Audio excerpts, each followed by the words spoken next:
Okay, so our only target for today is just to be cognizant of, or be aware of the ethical considerations when we're performing a statistical study. Now, our general description here, it says the most complex issues of data ethics arise when we collect data from people. Here are some basic standards of data ethics that must be obeyed by all studies that gather data from human subjects, both observational studies and experiments. Okay, so we said that that was one qualifying factor that might cause us to go with an observational study as opposed to an experiment, okay, would be ethical considerations. But we still need to be ethical within an observational study. Okay? Three things we're going to talk about. Institutional review boards. All planned studies must be reviewed in advance by an institutional review board charged with protecting the safety and well-being of the subjects. Okay? Now, clearly that's not something that we have at Upper St. Clair. If we're collecting our data, more like on the institutional review board, where you just kind of need verification that the outline of your procedures makes sense from an ethical point of view. Okay? We'll talk more about that. This idea of informed consent. All individuals who are subjects in the study must give their informed consent before data are collected. And lastly, an idea that we've already discussed a little bit, all individual data must be kept confidential. Only statistical summaries for groups of subjects may be made public. And that's okay. You don't care about the individual, you care about the larger group. Okay? Basically the population as a whole. And so some issues about confidentiality or anonymity might come into play. Now this institutional review board, its purpose, it's not to decide whether a proposed study will produce valuable information or whether it is statistically sound. Instead, in the words of one university's IRB, it's there to protect the rights and welfare of human subjects, including patients, recruited to participate in research activities. Okay? So they are kind of there to just ensure that the study is designed in an ethically sound manner. Okay? And they have the participants' interests in mind. And so the individual participants, okay, they might not know enough about the situation to object to part of the study. It's the IRB's role to kind of step in and intervene in advance if something is designed in an unethical manner. And the IRB reviews the plan of the study and they can require changes. So it's more than a yes or no. It might be no unless you change this, or if you don't change this, you're not going to get the approval. Now, if you go on to college and maybe part of your major might require a research project or a study, most universities have their own institutional review boards that you would need to get approval from. Maybe not at the undergraduate level, but certainly at the graduate or the doctoral level. Professional organizations have their own institutional review boards as well. Okay, whether that be a government institution like CDC, FDA, EPA. Companies have their own institutional review boards. Professional organizations would have their own as well. Now, what can be a little bit alarming in this day and age, it used to be that if you wanted something made public, okay, the results of a study made public, is that you had to have it published in a reputable publication. The internet, you can essentially make something public that looks very official, but maybe it didn't get cleared by any institutional review board. Okay, so keep that in mind sometimes when you see results of an alarming new study. Okay, it may not be designed in an ethical manner, intentionally done so, because that you're not going to, either the data is obtained in a fraudulent manner, or it's extremely biased that it wouldn't necessarily pass clearance by an institutional review board. Now, along those lines, I don't want you to think that ethics is just like this moral standard of like, can they be treated ethically or unethically? Okay, that it might be harmful to someone. It's more to it than just that. Okay, the assurance of data quality also falls under this umbrella of ethics. The reader should have reasonable assurance that the researchers collected data of high quality. Okay, all of these procedures that we've talked about so far, okay, that should be a given. Okay, that the reader should be able to verify that the researcher has done everything he or she can to ensure that that is honest, truthful, well represented information that is being collected. Data should not be influenced by personal, political, or financial reasons. Now this last one, okay, obviously many of these studies cost money. And they cost a lot of money. So the funding can be supported by some organizations that might have invested interest in its outcome. That doesn't necessarily mean it's a bad study. However, it might be a red flag. It might make you a little bit suspicious about that result. Clearly, a company might have a desired outcome in mind. They can still perform an unbiased study, and if the results are in fact favorable and it was a well done, authentic study, that could be a big claim to the company's product. But you as a consumer, it might make you a little bit suspect of any results there. This also includes the failure of researchers to knowingly report problems with data collection. Things come up over the course of a study. Even if you're kind of losing out on some of that control, at the very least, you are ethically responsible for discussing any issues that come up, limitations that happen, problems that occur, that might impact the data or the conclusions that you can draw from that data. Any of this can possibly lead to a bias in that experiment. And this is the first passage that I want to read to you. Okay? It's a hypothetical scenario that a little bit exaggerated to kind of drive home some of these points about what would be a poorly constructed study. This is about Janet and her hypothetical dissertation research. Janet is a PhD student and is under tremendous pressure to complete her research successfully. For her study, she hypothesized that role-playing assertiveness training for women would help them learn to say no to telephone solicitors. And so basically being able to say no to a sales pitch over the phone. She recruited 50 undergraduate women as volunteers for the study. The plan was that each volunteer would come to her office for half an hour.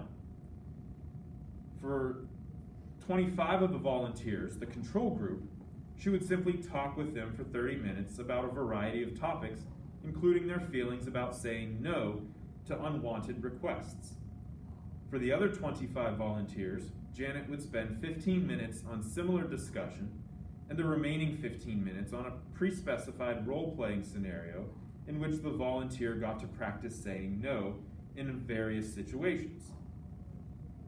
2 weeks after each volunteer's visit, Brad, a colleague of Janet's, would phone them anonymously, pretending to be a telephone solicitor selling a magazine for a good price, and would record the conversation so that Janet could determine whether or not they were able to say no. It's the first day of the experiment, and the first volunteer is in Janet's office.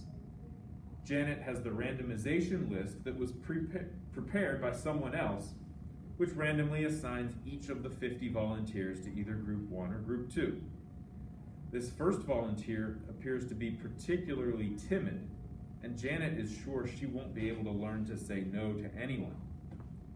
The randomization list says that volunteer 1 is to be in Group 2. But what was Group 2? Did she say in advance? She can't remember. Oh well, Group 2 will be the control group. The next volunteer comes in, and according to the randomization list, volunteer 2 is to be assigned to Group 1, which now is defined to be the role-playing group. Janet follows her predefined protocol for the half hour, but when the half hour is over, the student doesn't want to leave. Just then, Brad comes by to say hello, and the three of them spend another half hour having an amiable conversation. The second phase of the experiment begins, and Brad begins phoning the volunteers. The conversations are recorded so that Janet can assess the results. When listening to volunteer 2's conversation, Janet notices that almost immediately she says to Brad, "Your voice sounds awfully familiar. Do I know you?"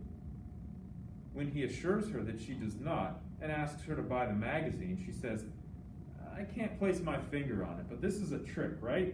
I'm sure I know your voice. No thanks, no magazine."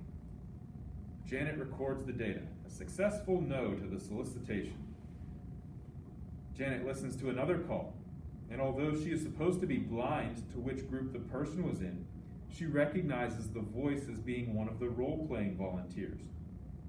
Brad pitches the magazine to her, and her response is, "Oh, well, I already get that magazine, but if you are selling any others, I might be able to buy one." Janet records the data, a successful no to the question of whether she wants to buy that magazine. The second phase is finally over, and Janet has a list of the results. But now she notices a problem. There are 26 people listed in the control group and 24 listed in the role-playing group. She tries to resolve the discrepancy but can't figure it out. She notices that the last 2 people on the list are both in the control group and that they both said no to the solicitation. She figures she will just randomly choose one of them to move over to the role-playing group, so she flips a coin to decide which one to move. Okay. So, nothing that is a blatant ethical violation in terms of causing harm to anyone. Okay. But a lot of issues here that mess with the data. Okay? Now think about this. Kind of put yourself in Janet's shoes here, in that she's close to having her PhD. The whole purpose is about this assertiveness training and being able to stand up and say no to unwanted sales pitches. Okay? So it makes her look good if she's able to give them this 15-minute training about how to say no to a sales pitch, and then she has the evidence of them successfully saying no to this telephone solicitation. So she does a number of things that just kind of skew the results in her favor. Let's start with that last one there. Okay, she had 50 overall people, but it came out that 26 were in the control group, 24 were in the test group. So she decided to just flip a coin and bring one of those no's over into her test group so that she'd have a 50-50 split. We don't need to have a perfect 50-50 split between our test group and our control group. Okay? I've mentioned this scenario before. If you flip a coin 50 times, you would theoretically expect 25 heads, 25 tails, but you know that there's no guarantee of that. It's okay if the randomization doesn't give you 50-50.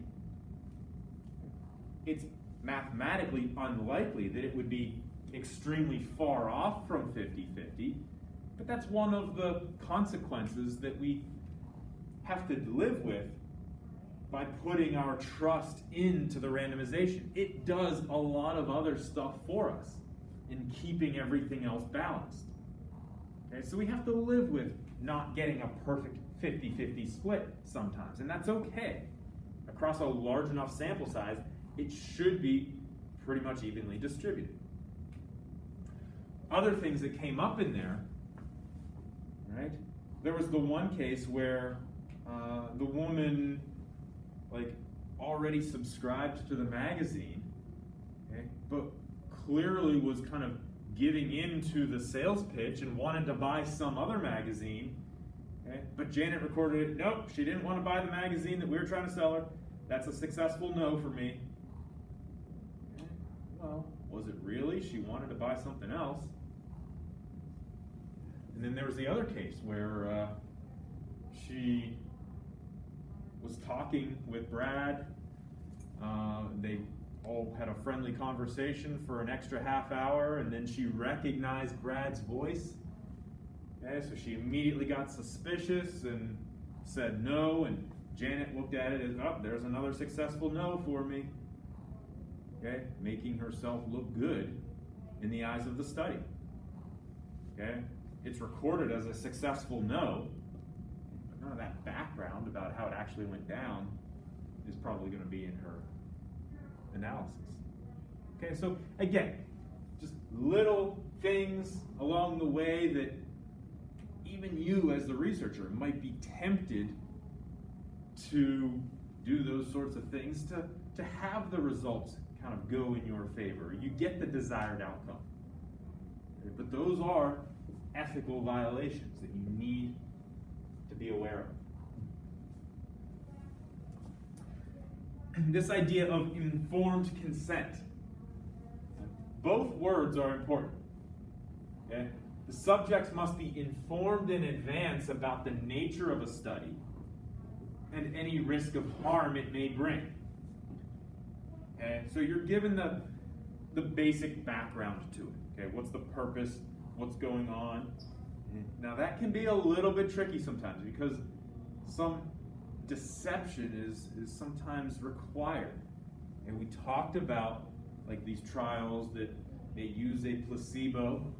Right? That's a form of deception that, yeah, if you're agreeing to participate in a study, right, you're acknowledging that maybe you're in the treatment group, maybe you're in the control group, and that control group might have a placebo involved.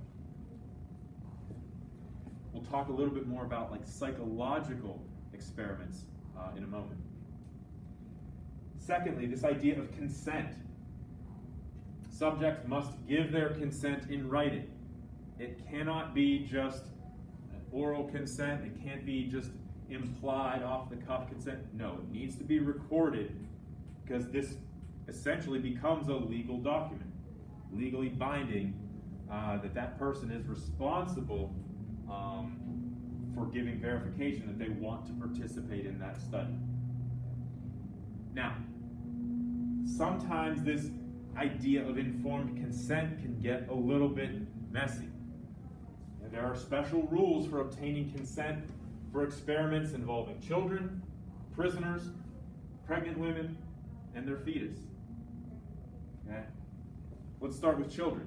Okay? Clearly, if you're under the age of 18, you need to have a parent or guardian sign off to give that informed consent if you were to participate in a study. Now, if that is going to involve a teenager, it's not legally binding, but usually it's thought of as good practice to also have the consent of the teenager themselves, okay? Even though that isn't essentially required. Prisoners. It used to be very common in the first half of the 20th century to use people who were incarcerated as unwilling participants in any study. And there were legal issues with that came up that it was cruel and unusual punishment, that they still had basic human rights, and even though they were behind bars, so that's no longer accepted. Okay. If the nature of a study is about incarceration, a prisoner can still participate. However, there are things that go into that idea of informed consent. Okay. The prisoner might want a lawyer to kind of sign off on any study that they were going to participate in. Pregnant women and fetuses, obviously, okay, we've already talked about a number of examples about pregnancy during this course. You have both the mother and the baby to think of with regards to that. So there are special rules that kind of go into studies of that nature. Research on animals. And another area that gets a little bit messy. On one hand, animals are unable to consent. So does that automatically make any studies with them unethical? But on the other hand, humans have benefited immensely from studies on animals, so does that justify its use? I don't know. These are more just like rhetorical questions here, but does anybody have any opinions one way or the other on those issues about the use of animals? Does the degree of cuteness weigh in? Like a lab rat, it's okay, but as it gets to be a bunny or monkey or something, then it's less okay? No. Zach, you're nodding. Yeah. So where's the line of cuteness? Rats are right. Rats are okay, but like bunnies no good? No. Okay, so somewhere between rodent and mammal there. Yeah, okay, I get that. All right, confidentiality and anonymity. We've already talked about this a little bit. Okay, it's important to protect the subject's privacy. Privacy refers to a person's interest in controlling the access of others to himself or herself, including information about him or herself. And that's what it means to be kept confidential. Refers to the agreement between the investigator and the participant in how data will be managed and used. Not the same as anonymity. Anonymity means that subjects are anonymous, their names are not known even to the director of the study. We've talked about this with respect to the authenticity and the truthfulness of your data. Okay? People are more likely to respond honestly if you can ensure confidentiality or anonymity. Okay? And the big picture is you don't care about the individual, you care about how the results represent the population as a whole. Okay? So if something comes up, like there's a really unique case about this one individual in your study and you want to like look at that as a specialized case study, well, you need to do everything that you can to ensure the anonymity of that person. Okay, so obviously no names, but sometimes those identifying characteristics need to be masked.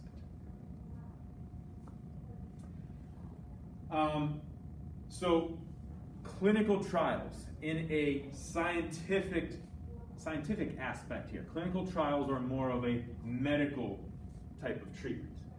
Okay? They are the experiments that study the effectiveness of medical treatments on actual patients.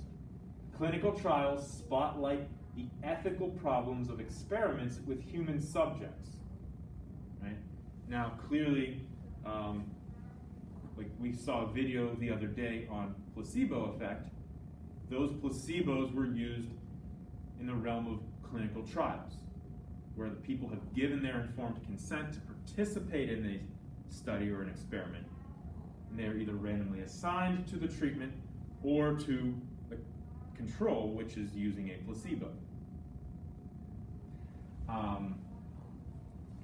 We see a lot of clinical trials going on right now with respect to a COVID vaccine. Different companies are performing their clinical trials. They're trying to provide evidence to the FDA of the effectiveness of their vaccine.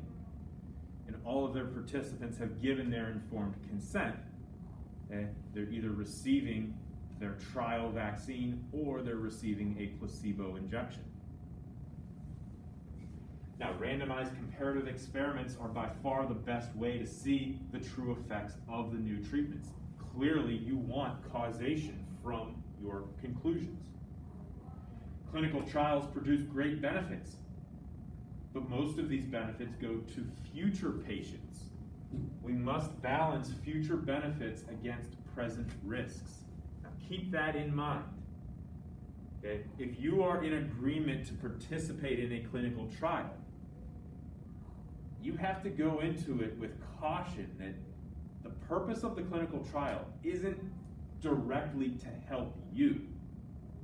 Okay? You might be assigned to the placebo group, the control group, and you don't see any benefit. You're just a comparison. Okay? But it's the idea that you are helping future cases. Okay? You're helping progress scientific research. Both medical ethics and international human rights standards say that the interests of the subject must always prevail over the interests of science and society. So you get into certain cases where maybe somebody has a particularly devastating disease or an aggressive cancer that really there's no known medication or treatment for that disease or that cancer, so there might be willingness to participate in a clinical trial, okay, of some new type of treatment, okay? Not so much for their own sake, but to help find something that could help people in the future. So that's a pretty noble cause right there. Lastly, kind of shifting away from medical clinical trials is when you're looking at behavioral and social science experiments. Okay, moving from medicine to the behavioral and social sciences, the direct risks to experimental subjects are less acute, but so are the possible benefits to the subjects, right?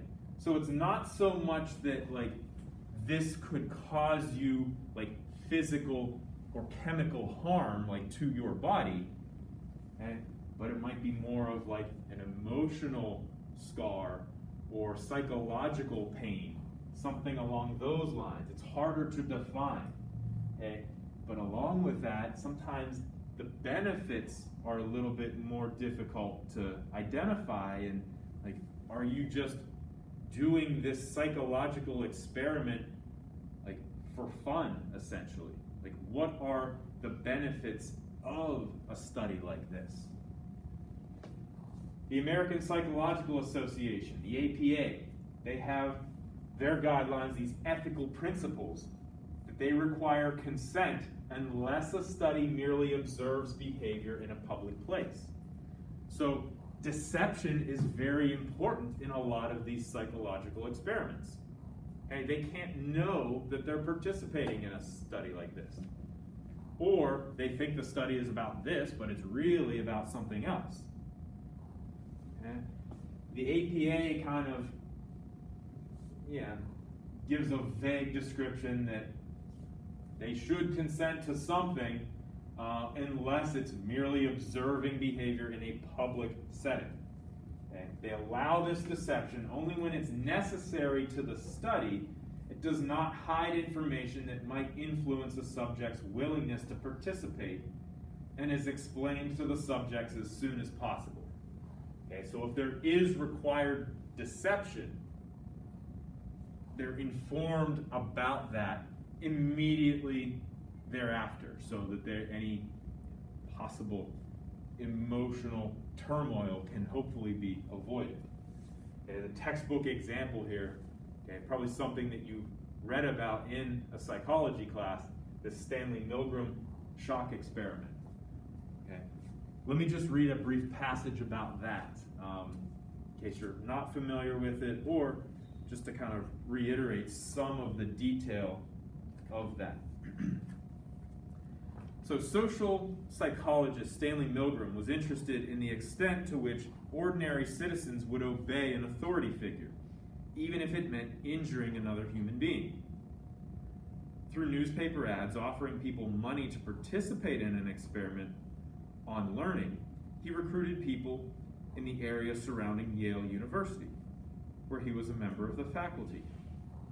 When participants arrived, they were greeted by an authoritative researcher in a white coat and introduced to another person who they were told was a participant like them, but who was actually an actor. Lots were drawn to see who would be the teacher and who would be the student. But in fact, it had been predetermined that the actor would be the student and the local citizen would be the teacher. The student/actor was placed in a chair with restricted movement and hooked up to what was alleged to be an electrode that administered an electric shock. The teacher conducted a memory task with the student and was instructed to administer a shock when the student missed an answer. The shocking mechanism was shown to start at 15 volts and increase in intensity with each wrong answer, up to 450 volts.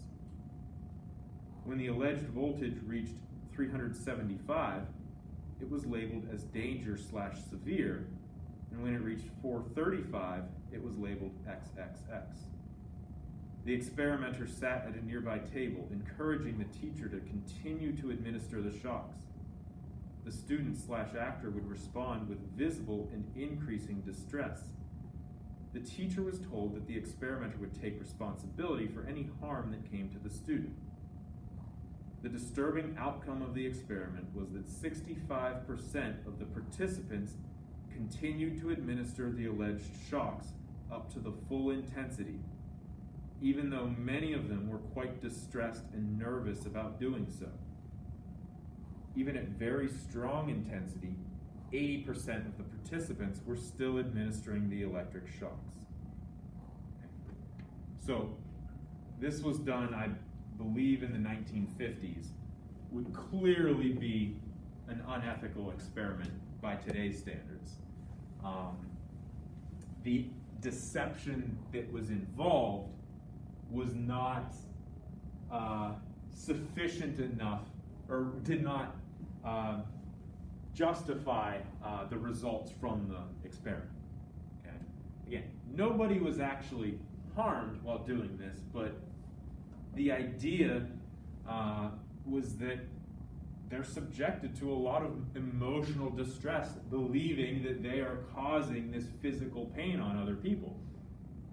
Now, it's kind of ironic that this clearly unethical study is in every psychology textbook and is continued to be studied today because of the interesting results, right?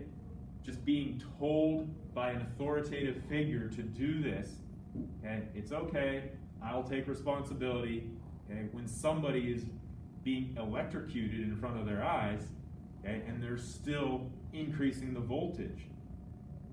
Yeah, that's a pretty startling experiment there.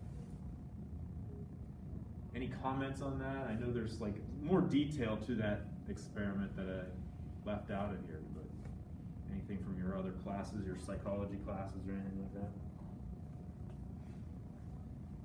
Okay. All right, so you have another homework assignment for Chapter 10.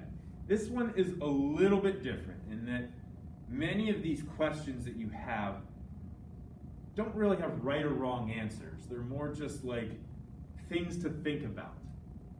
Right? So the way this assignment is constructed, you have 4 questions that I want you to like answer, and again, they're like right or wrong is a gray area, but more like give your input about what's going on. You'll submit those through Canvas just like you normally do. There are also 4 questions that I've posted on our Canvas discussion board that I would like you to respond to at least one of them. Okay? And you read over the scenario. I've pasted the full text of the question on the discussion board, okay, but it references a problem in our book. And I would like you to comment on just at least one of the questions, or if somebody else has already given their perspective and commented, if you respond to the comment, that counts as well. Okay, so just one comment. It needs to be somewhat substantial, okay? A sentence or two about what your conclusions are, how you feel about this. Okay, make it thoughtful. Okay, it can't just be, I agree with the above comment or anything like that. Okay? But you need to have the 4 questions submitted and 1 comment on the post, on any of the 4 posts, to count for your full credit. That will be due Monday morning, end of homeroom. Any questions on that?